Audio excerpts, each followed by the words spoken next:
Ini saya terima satu poster akan buat zumba di khalayak ramai, adalah di satu tempat, ajak amal ramai.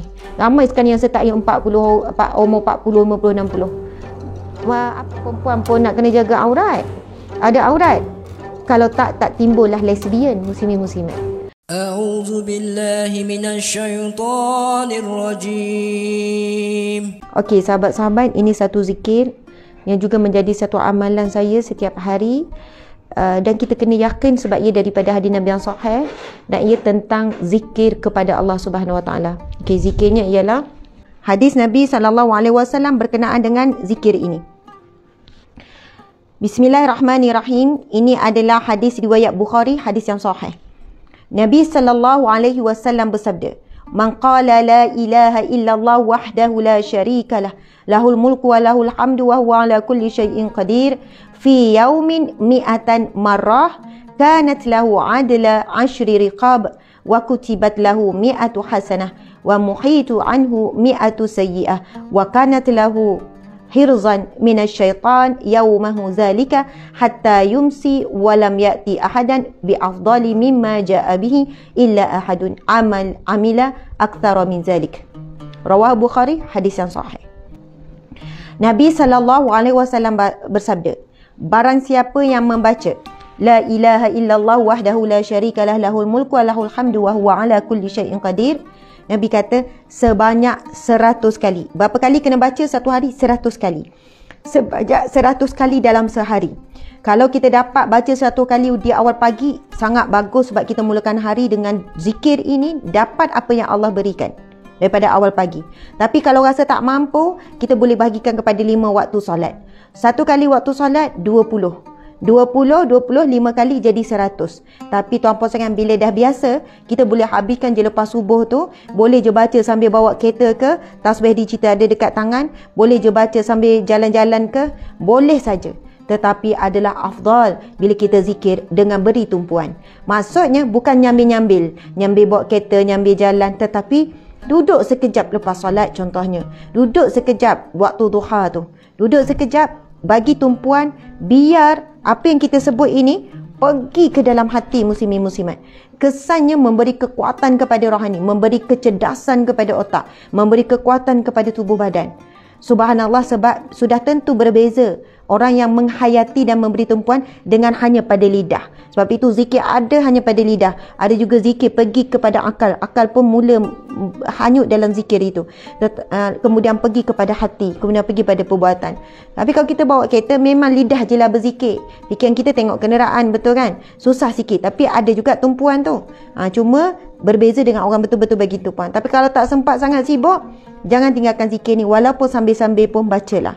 Nabi SAW bersabda, siapa yang membaca zikir ini sebanyak 100 kali dalam sehari, maka baginya pahala seperti membebaskan 10 orang hamba, ditetapkan baginya 100 kebaikan, Allah berikannya 100 kebaikan, dan dijauhkan daripadanya 100 keburukan, dan baginya perlindungan daripada godaan syaitan pada hari itu hingga ke petang, maksud hingga ke malam.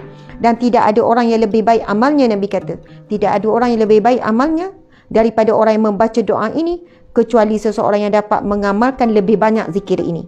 Soalannya Nabi sebut sekurang-kurangnya 100 kali sehari. Namun jika kita mampu baca lebih, Nabi kata tidak ada orang yang lebih baik amalnya daripada orang yang membaca doa ini, kecuali seseorang yang mengamalkan zikir ini lebih banyak.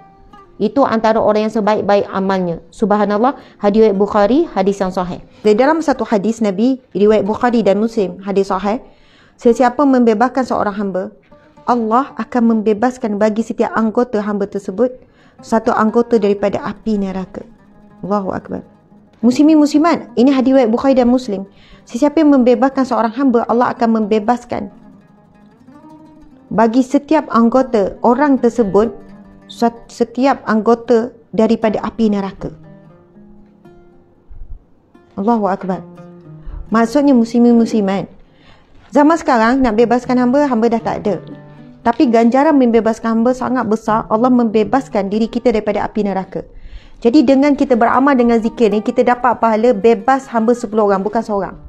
Kalau satu orang pun, Allah telah membebaskan setiap anggota hamba tersebut, maksudnya orang yang hebat hamba, daripada api neraka. Bagi setiap anggota hamba tersebut, daripada api neraka. Allah bebaskan tangan kita, kepala kita, mata kita, telinga kita, kaki kita, anggota badan kita daripada api neraka. Tapi mana kita nak dapat ganjaran membebaskan hamba? Sebab itu pada zaman Rasulullah, bila Nabi sebutkan begini, gebuk-gebuk orang nak bebaskan hamba. Walaupun bayarannya tinggi dan mahal. Tapi zaman sekarang dah tak ada dah peluang untuk kita bebaskan hamba. Jadi inilah antaranya kita dapat peluang, mudah-mudahan sama Allah kurniakan kepada kita dengan beramal dengan zikir ni. Sebab zikir ni sebenarnya zikir, orang yang beramal dengan zikir ni, daripada tidak taat akan jadi taat. Daripada tak solat, insya-Allah solat. Daripada tidak tutup aurat akan tutup aurat. Daripada suka buat aksi-aksi yang tidak sepatutnya manusia, insya-Allah berhenti. Daripada suka joget-joget, suka nari-nari, suka zumba-zumba di khalayak ramai. Hari ni saya terima satu poster akan buat zumba di khalayak ramai. Adalah di satu tempat, ajak amal ramai. Ramai sekali yang sertai umur 40, 50, 60. Apa hukum zumba? Tak ada masalah. Zumba lah berjam, pagi sampai malam, sambung balik, rehat sekejap, sambung balik zumba. Buatlah, tak ada masalah. Nak zumba ke, nak apa saja bentuk senaman, tak ada masalah. Tapi dengan syarat, wahai muslimat sekalian, jangan di khalayak ramai yang menampak, yang bergabung, yang bercampur lelaki perempuan. Ustazah, saya pakai elok, pakai longgar. Dah namanya berzumba, kita akan melompat, kita akan goyang kiri kanan dan sebagainya. Saya tak pasti ada tak pakaian yang kalau kita bergoyang macam zumba tu memang tak nampak bentuk badan. Tidak membawa satu bentuk suasana yang menggairahkan. Bagi kita perempuan mungkin nampak biasa. Tapi bagi pandangan lelaki yang ada masalah di dalam hatinya, maksud bukan orang soleh. Orang soleh memang tak tengok lah. Lelaki yang beriman takkan tengok perempuan berzumba ke, bersenam ke, muslimin-muslimat. Tetapi ada ramai pandangan mata yang melihat dengan syahwat.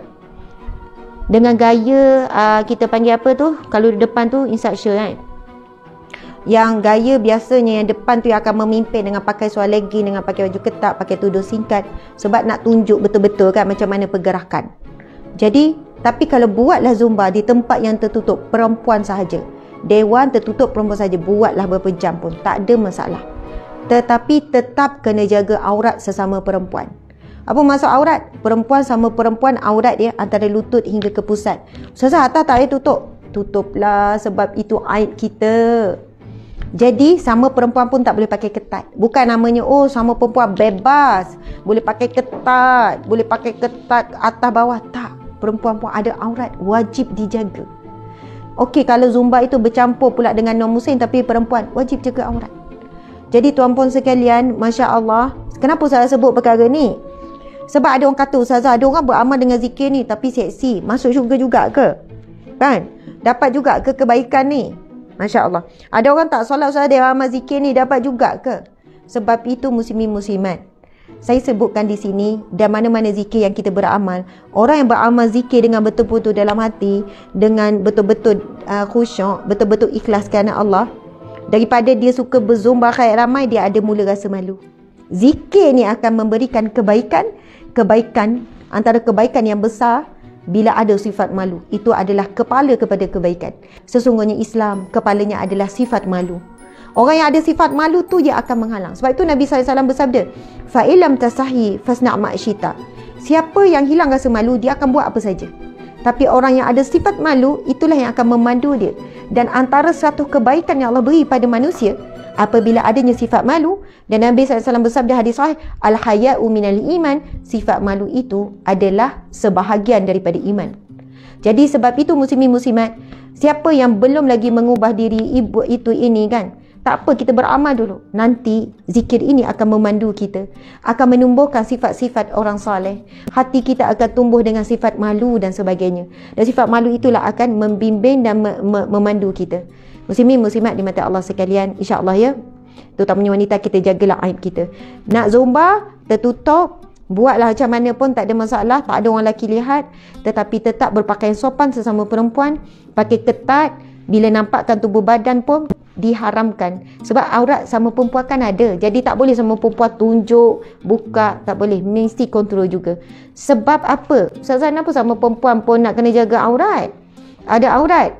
Kalau tak timbullah lesbian, muslimin muslimat. Tak timbul hubungan sejenis. Maksudnya memang ada tarikan perempuan tertarik dengan perempuan, melihat perempuan lain dengan nafsu. Betul hari ini wanita tengok gambar wanita lain dengan bernafsu. Masya Allah, na'udzubillah min zalik. Okey.